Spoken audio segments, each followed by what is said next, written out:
குமரன் வந்து எவ்வளோ சொல்லி பார்க்குறாரு. ஆனால் அங்கே வந்தவங்க யாருமே அவர் பேச்சை கேட்குறதா இல்லை. இந்த மாதிரி வந்து நாங்கள் இப்படி தான் அழைப்போம் அப்படின்னு சொல்லிட்டு அளந்துட்டுருக்காங்க.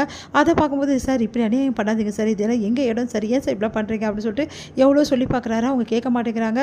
குமரோட அம்மா வந்து இதெல்லாம் நல்லாவே இல்லை, அவங்க பண்ணுறது ஏதாவது செய்யடா அப்படின்னு சொல்லி சொல்கிறாங்க. நானும் பேசித்தாம்மா இருக்கேன், ஆனால் அவங்க கொஞ்சம் கூட கேட்கவே மாட்டேங்கிறாங்க.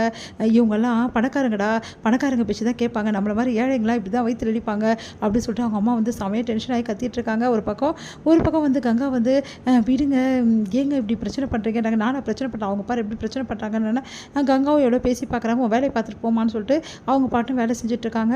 இதெல்லாம் பார்க்கும்போது என்ன பண்ணுறதுன்னு தெரியாமல் குமரன் வந்து தவிக்கிறாரு. குமரன் ஒரு கட்டத்துக்கு மேலே இங்கே பாருங்கள், மரியாதை இங்கேருந்து போல அவ்வளோதான் அப்படின்னு சொல்லிட்டு சட்டையை பிடிக்கிறாரு. உடனே அவங்களும் சட்டையை பிடிக்கிறாங்க. அவங்களுக்கும் குமரனுக்கும் கை கலப்பாக எடுத்து அந்த டைமில் கரெக்டாக நம்ம விஜயும் காவேரியும் வந்து நடந்துட்டுருக்காங்க. அப்போ கரெக்டாக பார்த்துடுறாங்க. காவேரி ஓடி போய் வந்து எங்கள் மாமா விடுறீங்களா அப்படின்றாங்க. நீ யார் கேட்குறதுக்குன்னு சொல்லிட்டு காவேரி தள்ளி விடுறாங்க. ஒன்று விஜய் செமையாக டென்ஷன் ஆகிறாரு. விஜய் வந்து அவங்களுக்கெல்லாம் வந்து செமையாக திட்டுறாரு. அவங்களையும் நல்லா போட்டு அடிச்சிடுறாரு. நீ யார் இங்கே கேட்கறதுக்கா அப்படின்னு சொல்லிட்டு அவ்வளோதான், அவனை போலீஸில் பிடிச்சி விட. அப்படியா, நீங்கள் பண்ணுற வேலைக்கு நான் போலீஸில் உங்களை தான் பிடிச்சி கொடுக்குறோன்னு சொல்லிட்டு உடனே வந்து போலீஸ்க்கு கால் பண்ணுறாரு. உடனே அவங்க பேசுகிறாங்க. சாரி சார், நான் தெரியாமல் பண்ணிட்டேன் அப்படின்னு சொல்லிட்டு அவங்க மன்னிப்பு கேட்குறாங்க. புரிஞ்சுதா, நான் இந்த ஃபீல்டில் தான் நானும் இருக்கேன், உங்கள் இஷ்டத்துக்கு என்ன வேணாலும் பண்ணுவீங்களா, அவ்வளோதான் உங்களெல்லாம் அப்படி சொல்கிறாரு. சாரி சார் சொல்லிட்டு அவங்களும் போயிடுறாங்க. நல்ல காலம் தம்பி, நீங்கள் வந்தீங்க பார்த்தியா, தம்பி சொன்ன ஒரு வார்த்தைக்காக எப்படி ஓடி போயிட்டாங்கன்னு சொல்லிட்டு எல்லாரும் அப்படின்னோடனே குமரன் உங்களுக்கு ஒன்றும் ஆவலைல்ல, எனக்கு ஒன்றும் ஆவலைங்க அப்படின்னு சொல்கிறாங்க. குமரன் வந்து கங்காவும் எவ்வளோ நல்லவங்க, குமரன் வந்து ரொம்ப சாஃப்ட்டு, ஆனால் அவரே வந்து இவ்வளோ கஷ்டப்படுத்துகிறாங்களே அப்படின்னு சொல்லிட்டு அவர் வந்து குமரனை பற்றி ரொம்ப பெருமையாக பேசுகிறாரு. இதை பார்க்கும்போது பார்த்தியாடா இந்த தம்பியை, உன்னை பற்றி எவ்வளோ நல்லா புரிஞ்சு வச்சிருக்குன்னு சொல்லிட்டு, இப்போ தானே வந்துச்சு இந்த தம்பி நம்ம குடும்பத்துக்கு, அதுக்குள்ளேயும் அவ்வளோ புரிஞ்சு வச்சிருக்கு அப்படின்னு சொல்லிட்டு அவங்க அம்மா ரொம்ப பெருமையாக பேசுகிறாங்க. வாங்க தம்பின்னு உள்ளே கூட்டின்னு போயிட்டு அவருக்கு வந்து காஃபி அப்படிலாம் கொடுக்குறாங்க. என்ன தம்பி திடீர்னு வந்திருக்கீங்க நீயும் வந்து காவேரியும் அப்படி சொன்னோன்னே, ஆமாம் நாங்கள் திடீர்னு வந்து ஒரு சர்ப்ரைஸ் விசிட் பண்ணோம், வேறு ஒன்றும் கிடையாது அப்படின்ற மாதிரி சொல்கிறாங்க. இதெல்லாம் பார்த்துட்டு கங்கா வந்து அழ ஆரம்பிச்சிட்டாங்க. குமரனை பார்த்துட்டு உங்களுக்கு ஒன்றும் ஆவலைங்க, எனக்கு எதுவுமே ஆவலை கங்கா, அதுதான் மாப்பிள்ளை வந்து காப்பாற்றிட்டார்ல அப்படின்னோடனே ஓடி போய் கங்கா வந்து தேங்க்ஸ் சொல்கிறாங்க. ரொம்ப தேங்க்ஸுங்க அப்படின்றாங்க.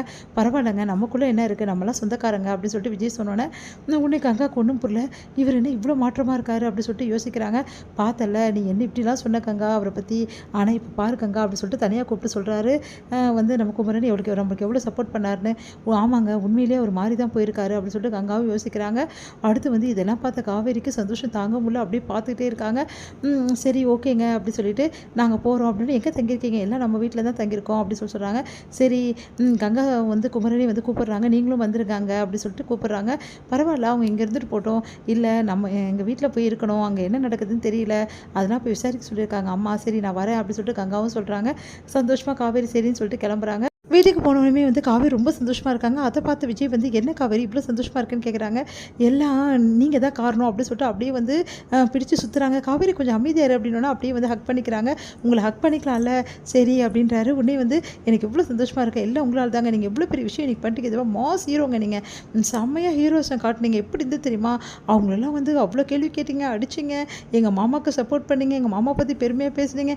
இது மட்டும் இல்லைங்க, என் அக்கா இவ்வளோ நாள் பிடிவாதமாக இருந்தா, ஆனால் அவளையும் உங்ககிட்ட வந்து தேங்க்ஸ் சொல்ல வச்சிட்டிங்களே, பெரிய ஆளுங்க நீங்கள் அப்படின்றாங்க. என்ன நீ இப்படி பாராட்டுற, வேறு என்னங்க சொல்கிறது, உண்மையிலே நீங்கள் சூப்பருங்க இன்றைக்கி செஞ்ச வேலை, உண்மையிலே ரொம்ப தேங்க்ஸுங்க அப்படின்றாங்க.